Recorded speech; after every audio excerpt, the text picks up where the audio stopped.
What is up, everyone? My name is OJ, and welcome to the Village of PlayerEssence, where all of you PE ninjas can come to discuss video games and more. So let's go ahead and jump right into this article here. Masahiro Sakurai, the legendary one, has spoken about the Nintendo Switch in a recent Famitsu column. So we're going to go ahead and talk about this. And this is from Source Gaming, okay? Source Gaming, if you want to read all of the transcripts, please make sure you check out the description below. I'm going to be reading off some of the passages here just to give you guys an idea of what he had to say, and then I'll discuss my own thoughts as well. So let's go ahead and jump in. So he said that he's writing this manuscript on the eve of the day of the Nintendo Switch presentation, and the release date and price of the system were revealed. Sakurai then goes off to list 3 of his personal opinions and reactions in the order of impact. The fact that it's coming out soon, it's March 3rd, the release date was much faster than he anticipated. He said that there's been a lot of video game consoles out there, but he's not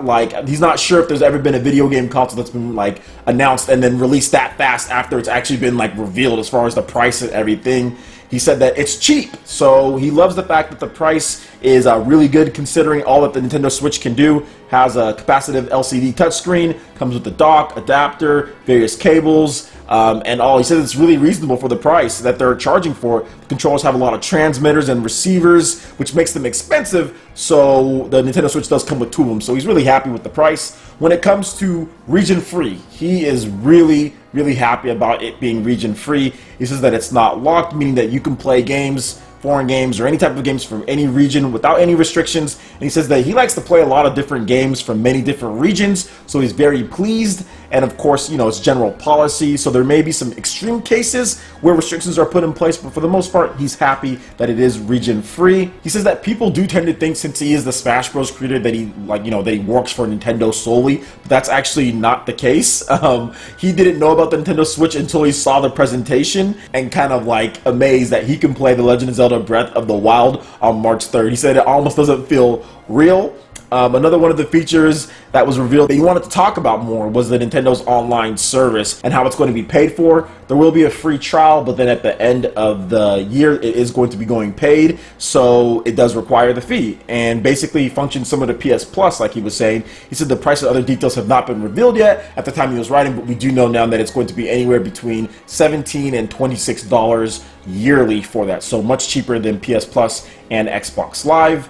And then he just talked about Nintendo having to never really charge for online, however, that online games do have a cost. And he said, quotation specifically, when a console has a lot of games with a long life cycle, you realize that offering free online services simply doesn't make sense financially. You may find it hard to accept or understand that a service was once free for you now costs money, but as a player it will eventually make sense for you. There's a lot of free to play games out there, and sometimes that's considered the standard. The Switch will probably get some free games as well, and there will probably be some where you can play without paying for online service, but that's a separate topic. Getting people to understand the benefits of paid online will take some time. He also added that, drifting away from the topic of the reveals from the presentation, he said that he is someone who's both close and far from Nintendo because he's a contractor to them. He said that the biggest expectations and the hope for the Nintendo Switch was that they consoled basically their portable and their consoles, and that's pretty much what they've done into one platform. That's what Sakurai was hoping,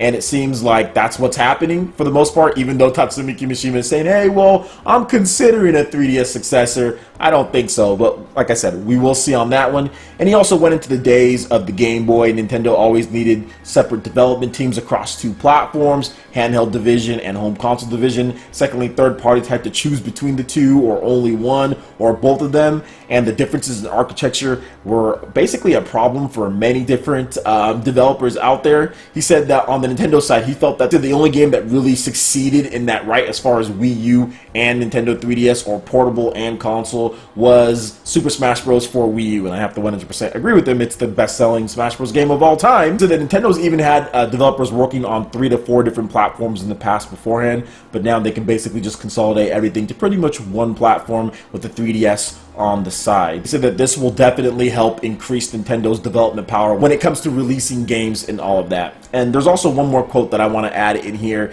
and it's about the complexity and depth and also games in addition to the actual hardware itself. So quotations, because of the complexity, depth, and content expected of modern games, there may be some trade-offs to this approach when it comes to having it in a portable form, he's saying.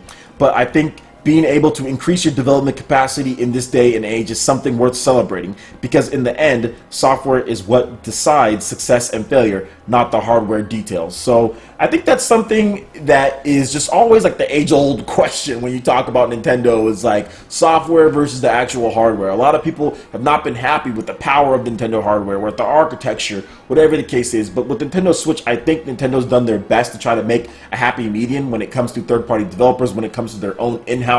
It's impossible to satisfy everyone, because a lot of third-party developers want long installs and they want x86 and they want huge power draws. But then again, if you made a system like that, what about your portable? Are you going to have to make a whole nother portable that has different architecture and the power gap is so big to where you have to develop games on one and the other? Will it run into a Wii U situation where one system gets a lot more content than the other system because of the gap? So I think Nintendo had to make some concessions here and there, but overall I think it was the best type of bet that they could make, considering that we have heard the news about PC being ported over to Nintendo Switch takes about 1 year, which is a lot better than what you would expect from a Nintendo 3DS. I don't think you could even do that at all. You'd have to make a completely different game. So at least Nintendo Switch can handle it in that aspect. So I'm excited for this system. I think Masahiro Sakurai is going to be excited. I'm pretty sure he's leaving out some stuff. I do think that he's not necessarily lying, but I do feel that maybe he knows a little bit more than what he's saying here. But once again, he necessarily can't say anything about it, even if it was NDA'd. But he is a contractor for Nintendo, and I know that they do keep him close. Although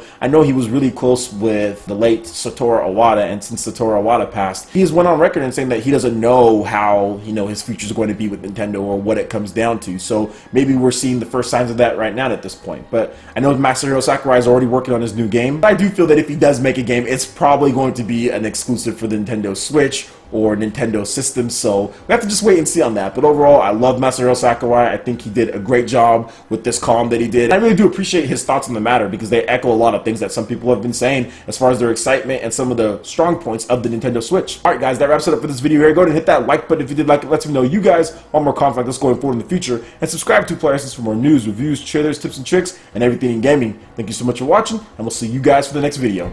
Peace!